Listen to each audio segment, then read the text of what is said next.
사람들은 아무도 예수님이 십자가에 오르시기 전 마지막에 함께 걸었던 사람이 누군지 상상조차 못했다고 전한다.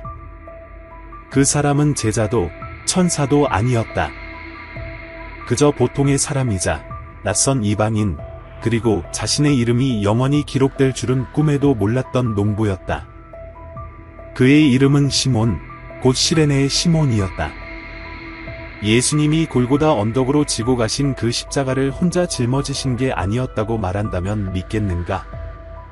그 고통의 순간 뒤에는 거의 알려지지 않은 침묵 속에 구원 이야기가 숨겨져 있다고 하면 어떻게 보통의 한 사람이 하나님의 아들을 그 생의 가장 어두운 순간에 도왔다는 말인가?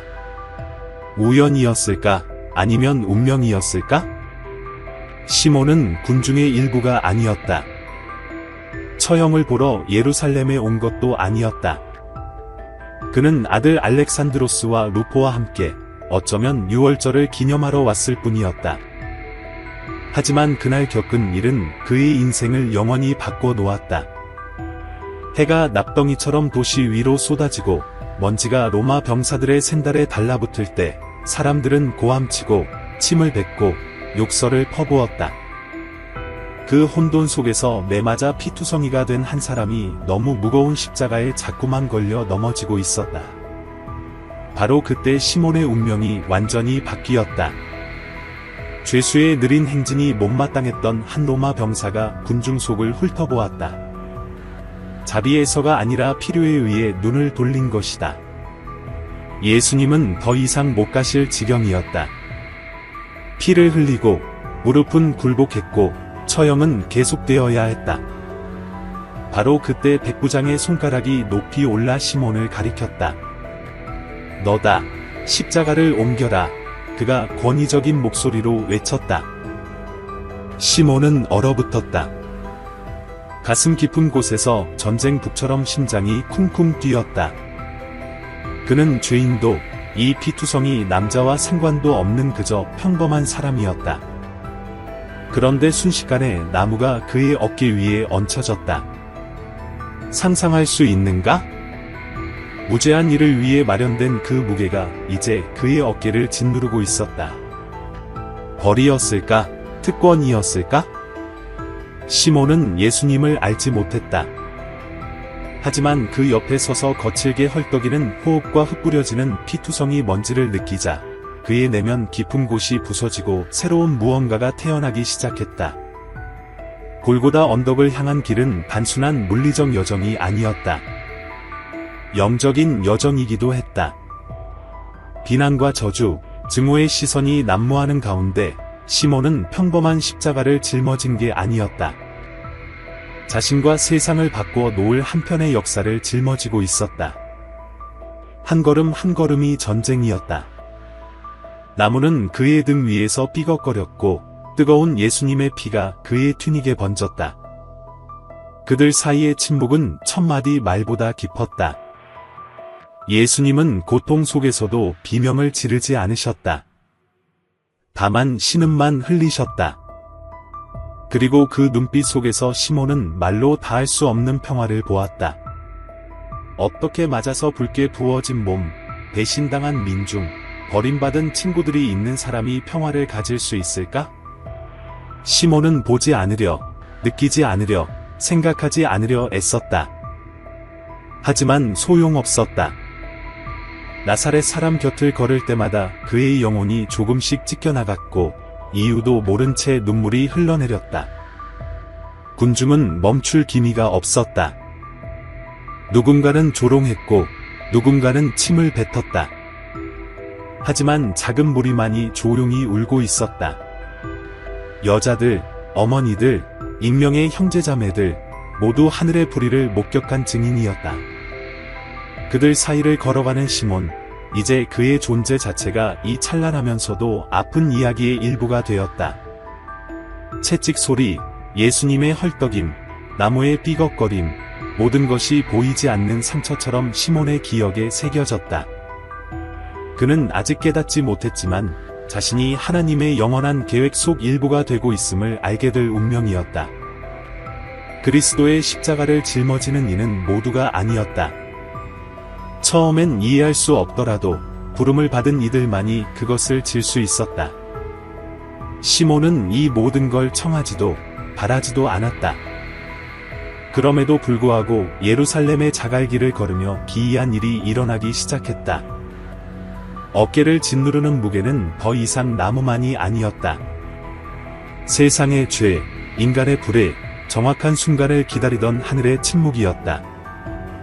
원치 않았지만 시몬은 다른 이들에게 보이지 않는 장면의 목격자가 되었다. 꽤 떨어진 거리에서도 피와 먼지로 가득한 예수님의 얼굴이 살며시 그를 향해 돌아왔다. 한마디 말도 없었다. 그저 바라볼 뿐이었다. 그 눈빛은 그의 영혼을 태우는 불빛 같다. 책망도 분노도 없었다. 오직 연민과 묘한 감사만이 있을 뿐이었다. 시몬은 전율을 느꼈다. 고통을 존엄으로 받아들이는 이 사람은 누구인가? 파괴되어도 사랑을 멈추지 않는 이 메시아는 누구인가? 그 순간 시몬의 가슴은 조금씩 이해되기 시작했다. 이성이 완전히 알아채지 못했어도 영원한 무언가가 그의 안에서 불타오르고 있었다. 때로는 하나님께서 다른 이의 고통 한가운데 당신을 두신다. 그건 당신을 벌하기 위해서가 아니라 그분이 누구신지 알려주기 위함이다. 그리고 그 십자가를 진 시몬은 예수님을 만난 것에 그치지 않고 그분을 닮아가기 시작했다. 골고다로 가는 길은 도시에 열린 상처와 같았다. 발걸음마다 심판의 메아리가 울려 퍼졌다. 그런데도 그 혼돈의 심장부에서 시몬은 자신이 신성한 여정에 참여하고 있음을 느꼈다. 세상은 결코 완전히 이해하지 못할 거룩한 순간이었다. 본격적으로 영상 이야기를 이어가기 전에 매우 중요하고 민감한 주제를 다뤄야 한다. 기독교인들의 과도한 포르노 소비에 대한 얘기다. 이 문제는 최근 몇 년 사이 크게 늘어났지만 해결책은 요원해 보인다. 민감한 주제라 말하기조차 꺼려진다. 그래서 우리는 감옥의 끝이라는 방법론을 개발했다. 일일 하나님과의 친밀함 계획, 디지털 보호 전략, 마음의 갱신을 위한 완전한 자료가 포함되어 있어 영적 연결을 회복하고 포르노로 인한 죄책감을 영원히 떨쳐내도록 돕는다. 하나님과의 관계를 변화시키고 싶다면 지금 고정 댓글 첫 번째를 클릭해 첫걸음을 내디뎌보라. 그럼 이제 영상으로 돌아가자. 언덕에 가까워질수록 군중은 더욱 광란에 빠졌다. 햇볕은 자비 없이 내리쬐고 바람은 땀과 피와 눈물이 뒤섞인 먼지를 일으켰다. 모든 것이 혼란스러웠지만 중심에는 오직 그분이 있었다. 도살장으로 끌려가는 어린 양 같은 예수님. 그리고 시몬, 그 소박한 시련의 사람은 더 이상 두려움도, 더러워진 옷도, 멀리 기다리는 자녀도 생각하지 않았다. 오직 나사렛 사람만을 바라보며 이 십자가가 어떻게든 자신의 것이기도 하다는 감각만이 그의 존재를 채웠다. 이 모든 것이 더 큰 목적을 가졌다고 하면 어떨까? 이 굴욕의 순간이 불행이 아니라 신성한 초대라면? 확실한 한 가지는 고통 속에서 예수님과 이토록 가까이 걸었던 사람은 결코 이전으로 돌아갈 수 없다는 것이다. 그리스도의 고난은 단순히 깨어뜨리는 것이 아니다. 변화시키고 구속하며 빚어내는 것이다. 그리고 시몬은 알지 못했지만 문자 그대로 구원의 무게를 함께 지운 첫 사람이 되었다. 모두가 사람들의 이목을 끌도록 부름받은 것은 아니다. 어쩌면 하나님은 그냥 평범한 거리 한복판에서 아무도 주목하지 않는 순간에 당신이 십자가를 지길 원하실지도 모른다. 그것이 바로 당신 영혼의 방향을 영원히 바꾸는 순간일 테니. 시몬은 그 만남을 청하지도 찾지도 않았다. 그러나 그는 응답했고 그것만으로 인류 역사상 가장 거룩한 순간의 일부가 되기에 충분했다. 순종의 한순간이 영원의 문을 열 수 있다는 사실을 증명하며 그날 이후 시몬의 삶은 결코 같지 않았다. 그는 단순한 예루살렘 순례자가 아니었다. 하늘의 손길을 받은 자가 되었다. 비록 십자가를 더는 어깨에 지고 있지 않았지만 그의 영혼에는 이미 새겨져 있었다. 부활을 눈으로 보았는지 우리는 알 수 없다. 그럴 필요도 없었다. 어린 양이 죽음을 맞고 그 순결을 느끼고 그 피로 물든 순간 시몬은 이미 영원히 변화되었으니까. 예수님의 그 시선이 남긴 메아리, 천마디 말보다 더 깊은 침묵은 꺼지지 않는 불꽃처럼 그의 기억 속에 살아 숨쉬었다. 수년이 흐른 뒤 초대 교인들이 메시아의 길을 이야기할 때 시몬의 이름은 신성한 속삭임처럼 전해졌다. 그는 화려한 언어로 이야기를 꾸밀 필요가 없었다. 그의 삶이, 변모가 곧 증거였다. 이렇게 시몬은 많은 이가 있고 사는 진리를 상징하는 존재가 되었다. 하나님은 우리가 예상치 못한 순간에 찾아오시고 우리가 이해 못하는 무게를 지게 하심으로 그분을 드러내신다. 십자가는 모든 것을 바꾸어 놓았다.